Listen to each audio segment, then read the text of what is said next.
હવે સીધા મુદ્દા પર આવીએ. આ બાળમેળો શબ્દનો સાચો અર્થ શું છે, એની વ્યાખ્યા શું છે?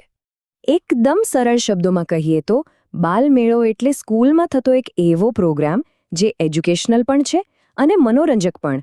અને એમાં મેઇન વાત એ છે કે સ્ટુડન્ટ્સ પોતે બનાવેલી વસ્તુઓ, પોતાની સ્કિલ્સ અને પોતાના પ્રોજેક્ટ્સ બીજા બધાની સામે રજૂ કરે છે. અને આ આખા કોન્સેપ્ટનો જે પાયો છે એ આ એક જ વાક્યમાં આવી જાય છે: બાળકો દ્વારા બાળકો માટે. આનો સીધો મતલબ એ છે કે બાળકો અહીં માત્ર ઓડિયન્સ નથી હોતા. ના, તે રોજ આખા શોના હીરો છે.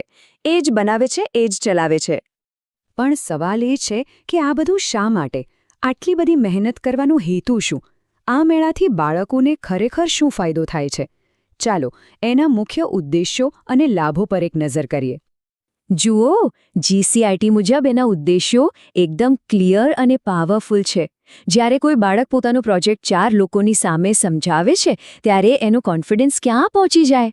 જ્યારે કંઈક નવું બનાવે તો એની ક્રિએટિવિટીને પાંખો મળે. આ જ તો છે લર્નિંગ બાય ડુઈંગ, એટલે કે કરીને શીખવાની બેસ્ટ રીત. અને હા, ટીમવર્ક અને લીડરશિપના ગુણો તો આપોઆપ વિકસે. અને આ જ કારણોસર ઘણી સ્કૂલોમાં બાલમેળાને એક બીજું બહુ સરસ નામ મળ્યું છે: જીવન કૌશલ્ય મેળો, એટલે કે લાઈફ સ્કિલ ફેર.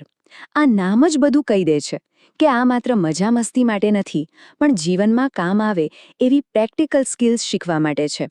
તો હવે એ સમજીએ કે આટલો સારો વિચાર, આટલો સારો કોન્સેપ્ટ એને સ્કૂલમાં પ્રેક્ટિકલી કેવી રીતે લાગુ કરવામાં આવે છે. અહીં સ્ટુડન્ટ અને ટીચરના રોલ કેવા હોય છે?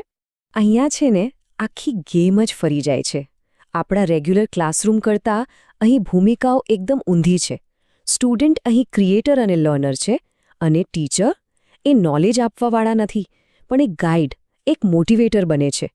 આખી પ્રોસેસ સ્ટુડન્ટ સેન્ટ્રિક થઈ જાય છે, અને આ જ સૌથી મોટો ફેરફાર છે. આ વાતને હજી વધુ સારી રીતે સમજવા માટે ચાલો એક સ્ટુડન્ટના પોઈન્ટ ઓફ વ્યૂથી એક નાનકડું ઉદાહરણ જોઈએ. જરા કલ્પના કરો, એક સ્ટુડન્ટ પોતાનો સ્ટોલ લગાવે છે.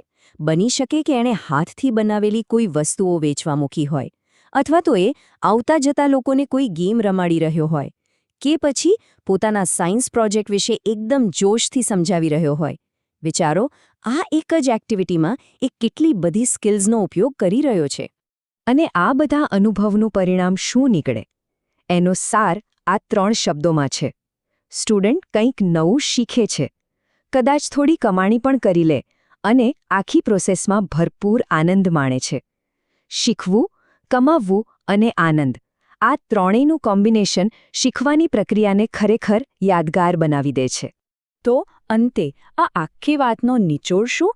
બાલમેળો શા માટે માત્ર એક ઇવેન્ટ નથી, પણ પુસ્તકોથી પણ આગળ વધીને શિક્ષણનું એક બહુ જ જરૂરી સાધન છે.